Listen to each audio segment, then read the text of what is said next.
एक दफा एक अजीम शान सल्तनत थी।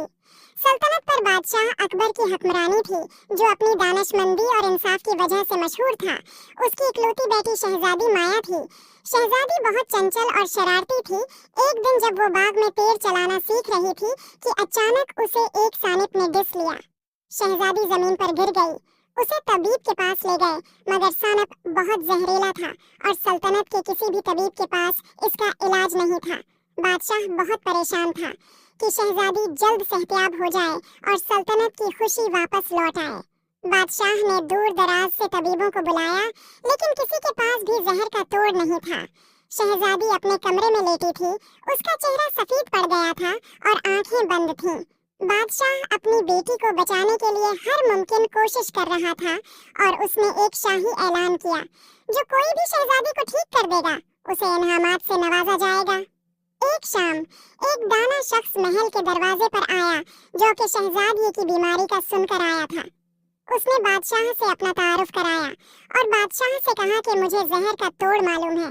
उसने बताया कि दूर एक गार में एक जादुई फूल है, जिसके रस से सानिप के जहर को खत्म किया जा सकता है, लेकिन उसकी हिफाजत जंगल की रूहों के स्पर्ध है और सिर्फ वही लोग उस तक पहुंच सकते हैं जिनके दिल साफ हों। बादशाह ने ऐलान किया कि जो भी इस फूल को तोड़कर लाएगा, मैं शहजादी की शादी इससे कर दूंगा। एक शहजादे ने ये सुना तो सफर पे जाने का इरादा किया। शहजादे ने सफर का आगाज किया। जंगल में जानदार मखलूकात थी, लेकिन उनके रास्ते में कोई रुकावट नहीं डाल रही थी। आखिरकार शहजादा इस गार में पहुंचा।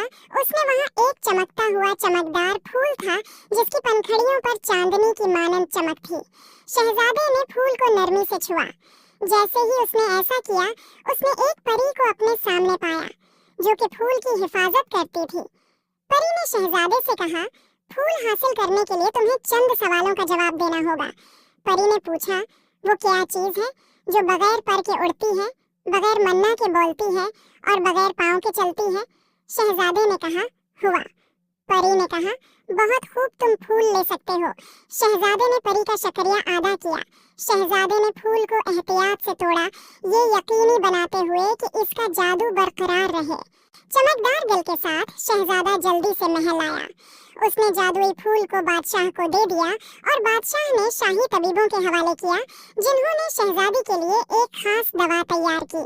जब शहजादी ने ये दवा पी तो उसकी आंखें खुल गईं और वही चमक वापस आ गई जो पहले गायब थी। अबू, उसने आहिस्ता से कहा। उसकी आवाज में शुक्रगुजारी और हैरत थी। मैं बेहतर महसूस कर रही हूँ। बादशाह ने खुशी के आंसुओं से अपनी बेटी को गले लगा लिया। सल्तनत ने खुशी मनाई, शहजादी की माजिजाती सेहतियाबी का जश्न मनाते हुए। बादशाह ने शहजादे और शहजादी की शादी कर दी। उम्मीद है आपको स्टोरी पसंद आई होगी। Please like and subscribe my YouTube channel.